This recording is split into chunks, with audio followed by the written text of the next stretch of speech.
O Senado Federal aprovou, na semana passada, um decreto legislativo que suspendeu uma resolução, perdão, de 2024 do Conselho Nacional dos Direitos da Criança e do Adolescente, o CONADA. Essa norma estabelecia diretrizes para garantir atendimento humanizado e acesso rápido ao aborto legal em casos de estupro de menores de idade. Com a decisão, o Congresso derrubou regras que asseguravam às vítimas, especialmente crianças e adolescentes, o direito de interromper a gestação sem barreiras burocráticas. Especialistas dizem que essa mudança é um absurdo. Os números da violência sexual no Brasil continuam sendo alarmantes. Em 2025, foram registrados mais de 83 mil casos de estupro, sendo mais de 70% contra menores de 14 anos. Milhares dessas violações resultaram em gravidezes, expondo meninas e adolescentes a riscos físicos e emocionais graves. Para analisar os impactos dessa decisão e discutir os desafios de enfrentamento da violência sexual, nós convidamos Ariel de Castro Alves. Ariel de Castro Alves é muito conhecido, mas nós vamos apresentar aqui o nosso entrevistado. Ele é um advogado, membro da Comissão de Defesa dos Direitos da Criança e do Adolescente do Conselho Federal da OAB, foi secretário nacional dos Direitos da Criança e do Adolescente e também preside o presidente do CONADA. Boa noite, doutora Ariel. Muito obrigada por atender ao nosso pedido. É uma honra tê-lo aqui, né, para falar sobre um assunto tão importante e que vem sendo tratado de uma forma, né, bastante polêmica aí pelo Congresso Nacional. Boa noite. Boa noite, Adriana. Boa noite aos telespectadores do Brasil Confidencial. É um prazer falar com vocês e tratarmos aí de um assunto tão importante para a sociedade brasileira, inclusive hoje, nesse horário, inclusive, várias cidades brasileiras estão tendo atos públicos, um deles aqui no MASP, na Avenida Paulista, de movimentos ligados às mulheres, à infância e à juventude, atos contra essa decisão do Senado Federal, essa aprovação da proposta que acabou revogando uma importante resolução do Conselho Nacional dos Direitos da Criança e do Adolescente. Doutora Ariel, como é que o senhor avalia o impacto imediato dessa decisão do Senado sobre o direito ao aborto legal para crianças vítimas de estupro? Essa resolução ela foi pensada logo que nós entramos, né? Eu fui presidente do CONANDA no início de 2023 e lá nós pensamos da necessidade de ter uma resolução para evitar percalços que as vítimas, meninas principalmente, estavam tendo para o atendimento, inclusive na rede pública de saúde. Muitas vezes as dificuldades vinham de situações que até configuram crime de prevaricação, que é quando funcionários públicos não cumprem com as suas funções de ofício. Por questões ideológicas, religiosas, morais, elas não estavam tendo o atendimento adequado. Você deve se lembrar de um caso lá em 2021, durante ainda a pandemia, de uma menina do Espírito Santo, que ela, com 10 anos de idade, foi estuprada pelo tio, teve a gravidez, depois ela tentou, recebeu atendimento adequado na rede de saúde do Espírito Santo, inclusive para o aborto, chamado de aborto legal. Aborto legal é aquele que é permitido pela Constituição Federal e pelo Código Penal brasileiro, lá desde a década de 40, em casos Sim. de risco de vida gestante, em casos de estupro, principalmente estupro de vulnerável, no caso de crianças e adolescentes, e no caso dos fetos com anencefalia, que foi uma ampliação dessas situações estabelecidas pelo Supremo Tribunal Federal. Então, essa menina de 10 anos, que estava grávida do tio, que estava inclusive com uma gestação de risco, ela não conseguiu acessar os procedimentos para o aborto legal lá em Vitória, no Espírito Santo, inclusive uma universidade federal. Na época, por interferência da hoje senadora, que foi a relatora, desculpe, dessa proposta que revogou a resolução do Conanda, da Maris Alves, ela era ministra dos Direitos Humanos, e foi noticiado que ela pressionou a Universidade Federal lá do Espírito Santo para que o hospital da universidade não realizasse o procedimento. Isso gerou uma batalha judicial para obrigar que hospitais públicos fizessem o aborto legal em razão do estupro de vulnerável e também do risco de vida na gestação dessa menina, que ela estava em situação de risco, e aí ela teve que fazer o procedimento lá em Recife, num hospital federal também de referência. Então, ela teve que viajar, isso depois de uma longa batalha judicial. O Uhum. resultado foi que o aborto legal foi realizado, ela já estava com 22 semanas aí, 5 meses de gestação. Então, a situação foi se postergando, né, que não deveria jamais acontecer dessa forma, porque o trauma é muito maior, a situação se agrava bastante, o risco de vida para a própria criança gestante, e criança não tem que ser mãe, criança tem que cuidar de si própria através das brincadeiras, através da Brincar de escola, boneca. através da cultura, dos esportes, do lazer, e não cuidar de outra criança. Então, ela deve ser cuidada pela família e deve ter suas atividades corriqueiras para se desenvolver adequadamente. E a gente Com sabe certeza. que a gravidez precoce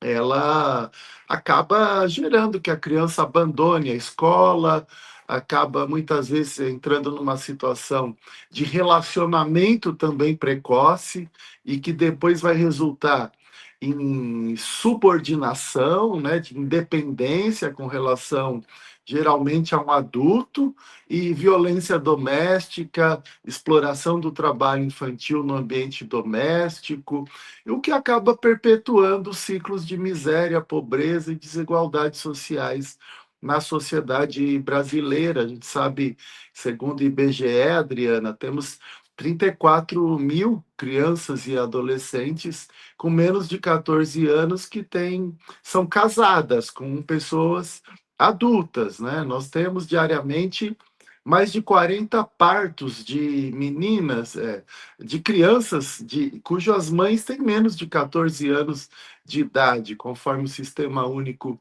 de Saúde, né? Então, e Uhum. 150 estupros de crianças e adolescentes todos os dias, praticamente, no Brasil. Deus, é E, alarmante, é um número altíssimo, meu Deus.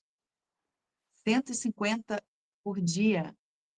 sim, então, de fato, a Meu Deus. situação é muito grave. Nós não podemos, né, aceitar esse tipo de situação e o Estado tem que oferecer todo o serviço de atendimento adequado a essas vítimas de estupros, inclusive quando da necessidade do aborto legal.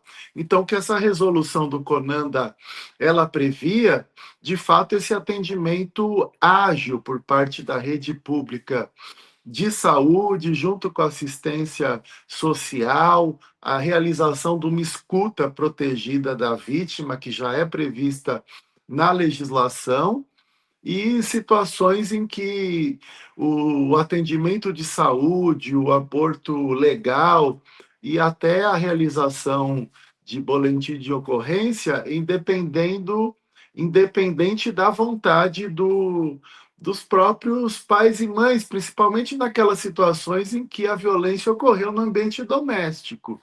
80% das violências sexuais, Adriana, de crianças e adolescentes, ocorrem na casa das vítimas, praticadas por familiares ou pessoas próximas à família, incluindo vizinhos, padrastos, tios. Então, É por isso essa necessidade também de ter a escuta adequada da vítima, a vítima ter também o seu protagonismo, de poder decidir sobre o seu futuro e de romper também as barreiras no âmbito familiar, principalmente quando existe uma Realmente, nossa, conivência ou envolvimento direto de familiares na situação do estupro de vulnerável, como foi o caso dessa dessa menina menina. do Espírito Santo, que o próprio tio que foi aí acusado de ser o agressor sexual e depois foi condenado. E muitas vezes, né, como o senhor está dizendo, a família é conivente, né? Muitas vezes a mãe está consciente da situação. Sim, muitas.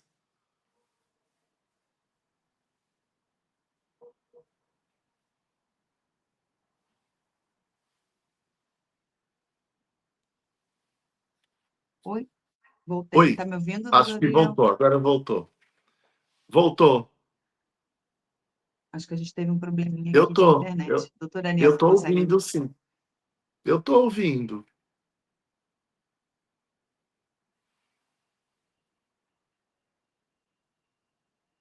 de internet? Olá, olá, boa Será que noite. estou tentando aqui restabelecer o contato? É,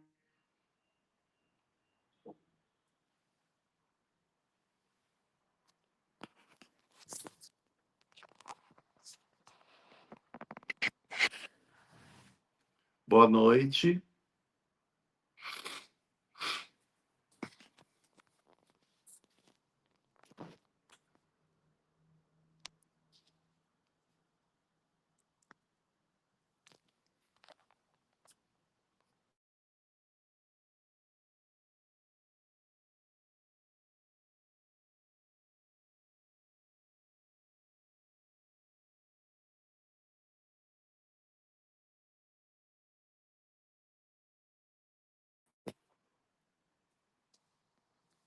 Oi, oi, estou de Olá, boa volta. noite.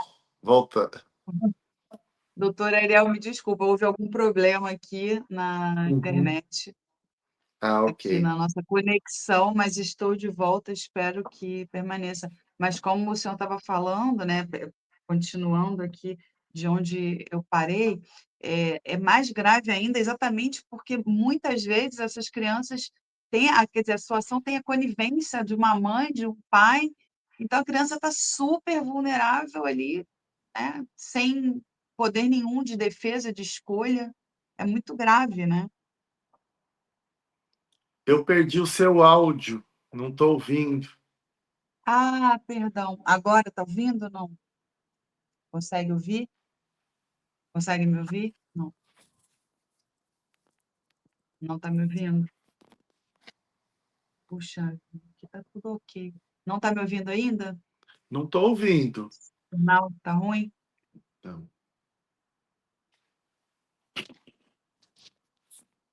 Deixa eu-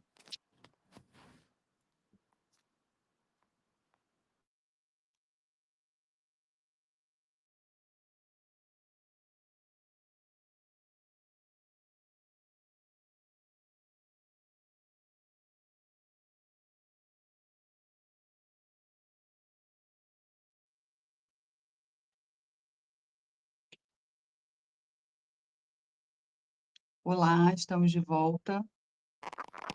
Pequenos problemas técnicos Olá, aqui. sim. Doutor Agora Ariel, olá. voltei. Consegue me ouvir? Agora sim.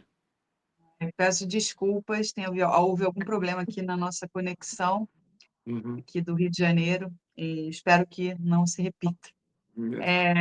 Mais a internet, né, essas coisas.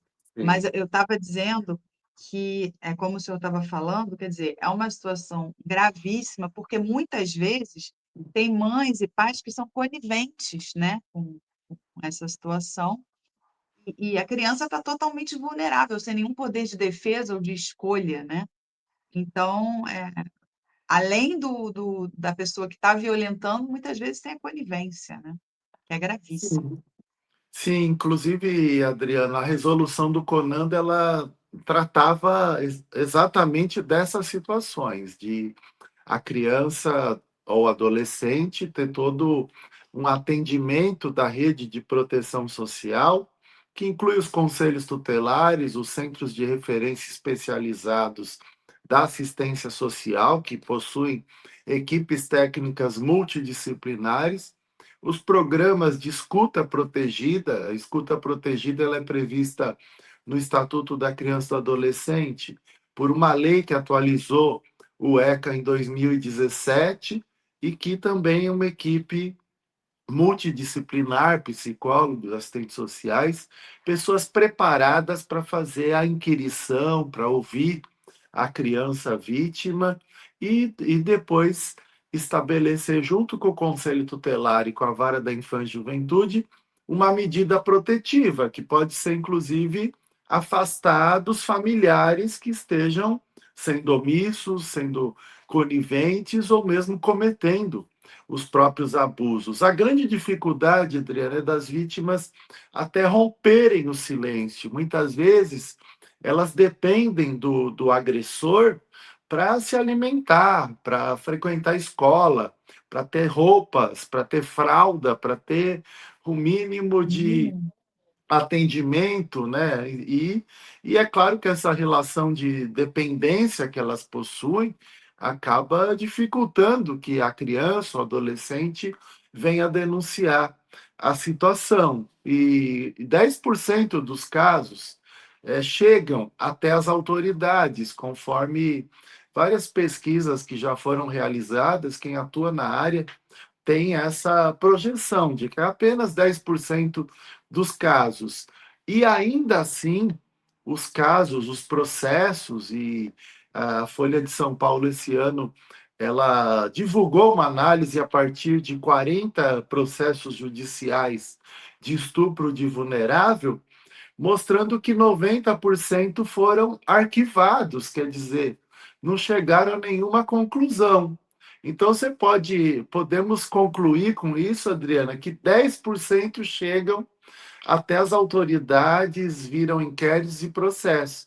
E depois, ainda só 10% é que vão ter um resultado com uma possível condenação dos agressores. Então, a impunidade acaba sendo muito grande. Por isso que nós precisamos de novas medidas que possam gerar um acolhimento e uma proteção maior das vítimas.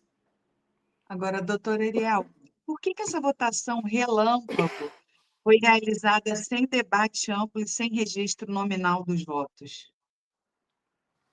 Sim, é isso que está sendo questionado através da bancada do governo, porque essa votação ela ocorreu sem que fosse antecedida de audiências públicas, de debates nas comissões, deveriam ser ouvidos especialistas da área da saúde, da assistência social, dos direitos humanos, da infância e juventude, e tudo isso foi suprimido.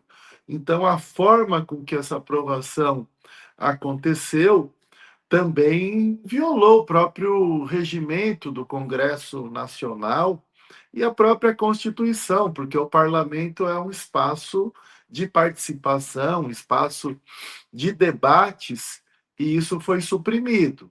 Por isso que o PSOL está ingressando até em defesa do Conselho Nacional da Criança e do Adolescente, para que o Supremo declare a inconstitucionalidade da proposta que foi aprovada, por não ter sido antecedida de debates, pela forma com que ocorreu essa aprovação em menos de 2 minutos, e também pela inconstitucionalidade, porque essa proposta que foi aprovada, ela visa coibir, até impedir a realização do aborto previsto em lei, nos casos de estupro, nos casos de risco de vida das gestantes e nos casos de feto com anencefalia. Então, essa proposta é inconstitucional, porque o próprio Código Penal e a Constituição garantem essas situações do chamado aborto legal. Essa resolução,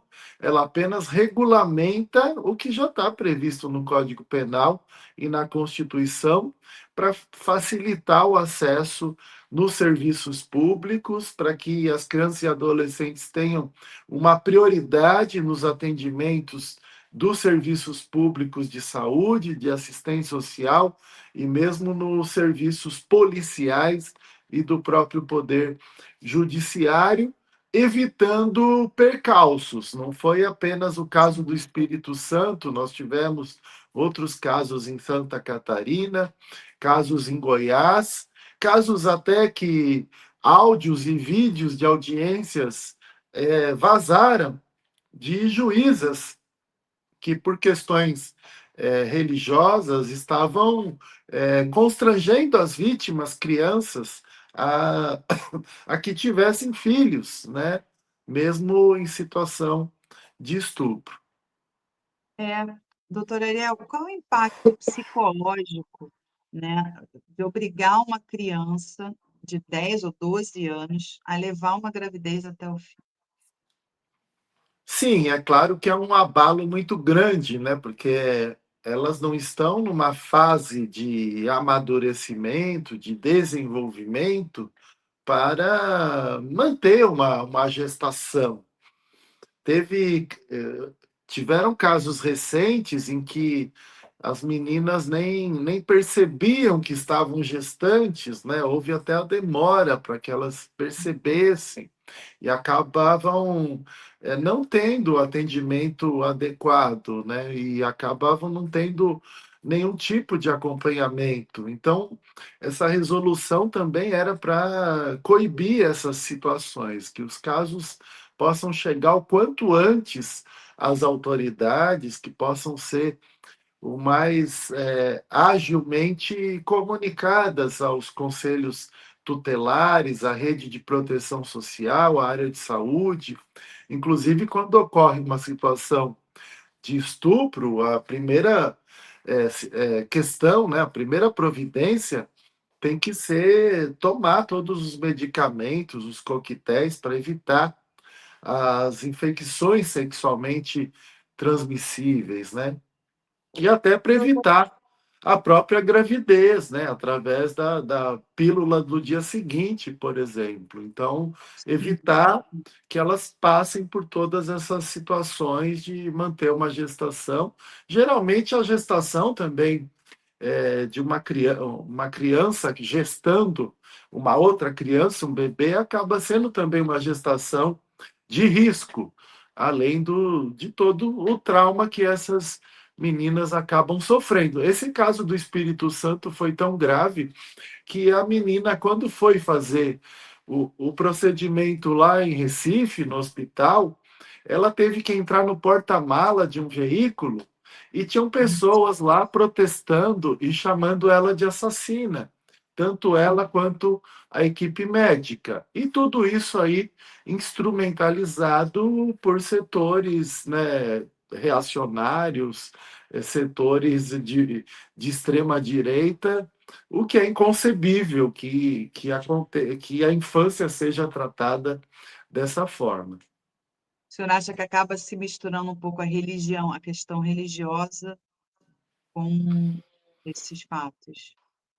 Sim, né, nós temos, né, historicamente, esses setores que se dizem pró-vida, né, mas pelo jeito não estão preocupados com a vida das meninas, crianças e adolescentes vítimas de violências sexuais, de estupros, e então esses setores contra o aborto, todos nós, em princípio, somos contra o aborto, mas tem situações que nós não podemos jamais obrigar uma criança de 10 anos a ter um bebê após uma situação de estupro, né? E prejudicar toda a vida dessas meninas. Então, é necessário que essas questões religiosas, o Estado é laico, né? Isso é o que prevê a Constituição. O Estado ele não tem religião, o Estado em si também não tem ideologia, né? O Estado ele é independente. Então, claro que tem as eleições e ganham determinados partidos e ideologias, mas o Estado em si, o serviço público, ele tem que manter uma política de Estado, uma política que seja independente e cumprindo rigorosamente as leis. O direito público e a Constituição prevê que quem atua no serviço público deve fazer o que está previsto na legislação, não pode violar a legislação. Então, por isso, a necessidade, além das previsões legais do Código Penal, da Constituição sobre o aborto legal, de ter essa regulamentação que o Conanda realizou, priorizando um atendimento humanizado às crianças e adolescentes vítimas de violência, para que não sofram percalços em razão de motivos aí religiosos, ideológicos, morais, para que de fato a legislação seja cumprida. Seja cumprida. Doutor Ariel, o senhor considera que essa decisão viola tratados internacionais de direitos humanos assinados pelo Brasil? Sim, é claro, a Convenção dos Direitos da Criança da ONU, que o Brasil ratificou, é uma convenção que existe desde 89, então, antes do Estatuto da Criança e do Adolescente, ela prevê a prioridade absoluta, a proteção integral, né, todo o atendimento humanizado, os direitos da criança e do adolescente. Então, é claro que essa convenção ela também amparou a criação dessa resolução por parte do Conanda. Então, nesse sentido, também acaba violando essa Convenção Internacional dos Direitos Humanos da Criança e do Adolescente, que o Brasil é signatário. Existem outros pactos internacionais relacionados aos direitos das mulheres, que inclui as meninas, que o Brasil também aderiu, que também tratam dessa necessidade das vítimas de violência sexual não enfrentarem obstáculos e percalços para o atendimento adequado na rede pública de saúde, na própria assistência social. Então, é claro que essa mudança, esse retrocesso que o Senado impôs através da revogação da resolução do Conanda, ele também acaba violando legislações internacionais. E o Conanda tem esse papel previsto com base no Estatuto da Criança e do Adolescente e com base numa lei própria de 91, de regulamentar o que está previsto no Estatuto da Criança e do Adolescente e nas demais legislações que tratam de infância e juventude, inclusive o que está previsto no Código Penal com relação às crianças e adolescentes, o estupro de vulnerável ele está no Código Penal e o que está previsto na própria Constituição Federal. E a legislação também prevê que o Conanda deve estabelecer as regras e as diretrizes da política nacional de proteção da infância e adolescência. Então, o Conanda cumpriu com seu papel, diferente do que está.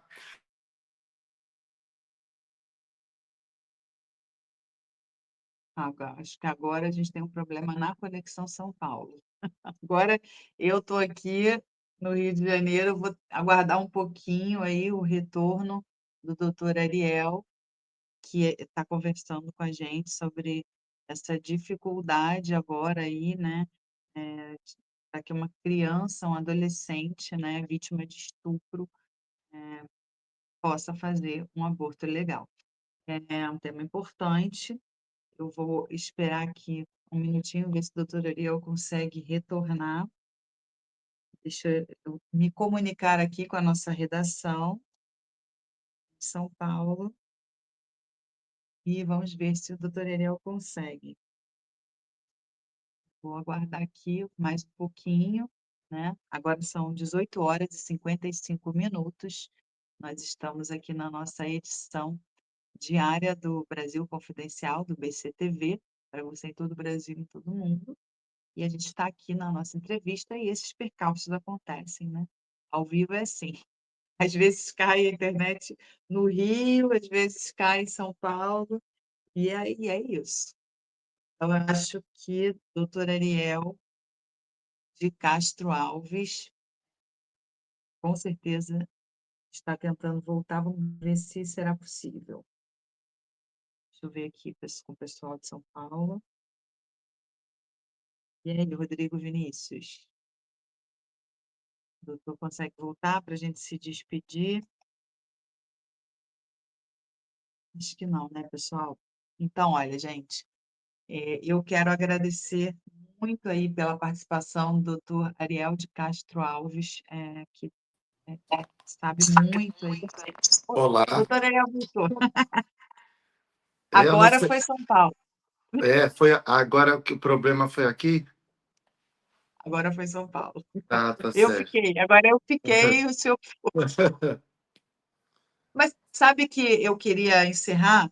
Uhum. Eu acho que deixar um espaço, né? Acho muito importante dizer para os nossos telespectadores, né, o que a gente deve fazer quando a gente desconfiar de uma situação de um menor, né, que esteja vulnerável passando por esse tipo. Porque a gente fala muito, né?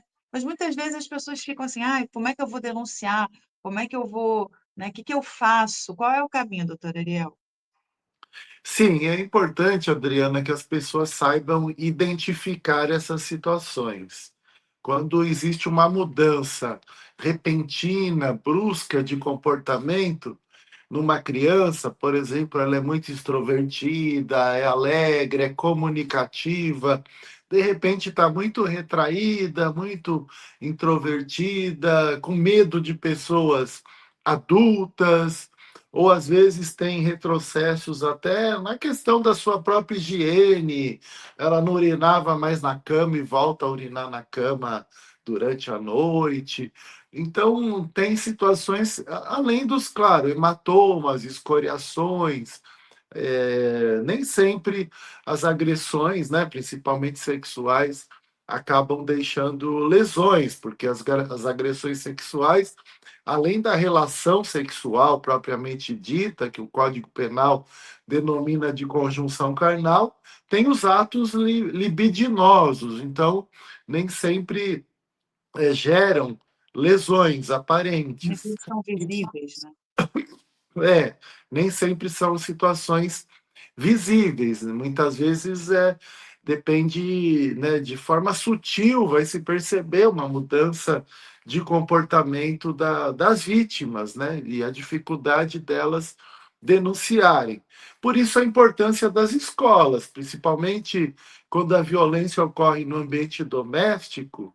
O único espaço que muitas vezes a criança ou adolescente tem, pessoas de confiança, vão ser seus professores, vão ter ser os Psicólogo, educadores da escola. E aí verdade. a importância, geralmente os casos têm aparecido por meio das escolas, ou por meio de algum familiar também de confiança, que é um familiar que vai resolver também levar a situação para frente, que vai se indignar ao ficar sabendo do caso, que vai confrontar, às vezes, até a mãe da vítima, o padrasto, ou o próprio pai da vítima. Então, é necessário que as pessoas estejam sempre atentas a essas mudanças de comportamento. Agora, claro, a denúncia, ela não deve ser uma denúncia para o tribunal da internet, né? Ela não deve ser, porque isso vai gerar uma exposição maior da vítima e uma exposição do Sim, agressor, e às vezes o caso também pode não se confirmar. Então tem que sim. ter, tomar cuidado Analista, nessas sim. situações, procurar profissionais adequados. Se a pessoa tem um psicólogo, uma psicóloga de confiança, né, é bom conversar. Esse profissional vai orientar, vai atender a criança, vai fazer testes, né? Existem testes que são previstos na área da psicologia, que são aplicados, metodologias para se identificar essas situações, ou então, né, procurar os próprios serviços públicos. Hoje, boa parte das cidades possuem programas de atendimento às crianças vítimas de violência, procurar os conselhos tutelares que vão poder dar os encaminhamentos necessários até para esses programas sociais vinculados aos centros de referência da assistência social que existem em todas as cidades. Então, toda cidade do país, ela tem o centro de referência da assistência social e ela tem os conselhos tutelares. Então, esses órgãos é que têm o papel de identificar essas situações e poderem dar encaminhamentos. E depois, o conselho, além de encaminhar para o programa social, que vai fazer a escuta da criança, estabelecer uma medida de proteção, como aquela que o agressor tem que se afastar do lar, ou como o agressor não pode chegar a 500 metros de distância, por exemplo, da vítima, como as medidas de proteção da lei Maria da Penha, elas também existem no Estatuto da Criança e do Adolescente, com base na lei chamada Henri Borel, né, que inclusive o julgamento aconteceu recentemente e o Aquela agressor, né, aberração. o doutor Jairinho teve mais de 40 anos de pena e de prisão. Então, nós temos hoje todas essas situações, né, essas medidas de proteção também no Estatuto da Criança e do Adolescente. Agora, vizinhos, pessoas familiares que saibam de determinadas situações, a denúncia até pode ser pelo Disque 100, o número 100, que vale para o país todo, qualquer horário, e a denúncia pode ser até anônima, a pessoa que está denunciando não precisa identificar. Ela vai ter um protocolo e depois ela vai ser comunicada de quais medidas estão sendo tomadas, se o Conselho Tutelar está fazendo a verificação, se a polícia já fez um boletim de ocorrência, iniciou a investigação, se a vítima já foi encaminhada para ser escutada por profissionais especializados dos serviços da assistência social. Então, é importante que a sociedade esteja sempre atenta a essas situações, porque a criança está ali numa situação de extrema vulnerabilidade, fragilidade, com uma enorme dificuldade de romper esses casos. E muitas vezes o caso se agrava pela falta de atuação, né?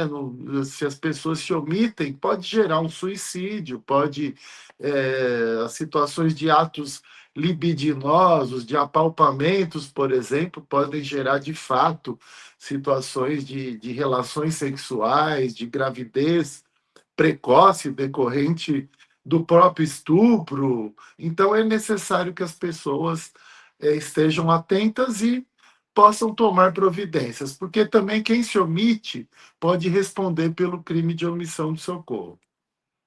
Perfeito. Olha, doutor Ariel, muito obrigada pela sua participação.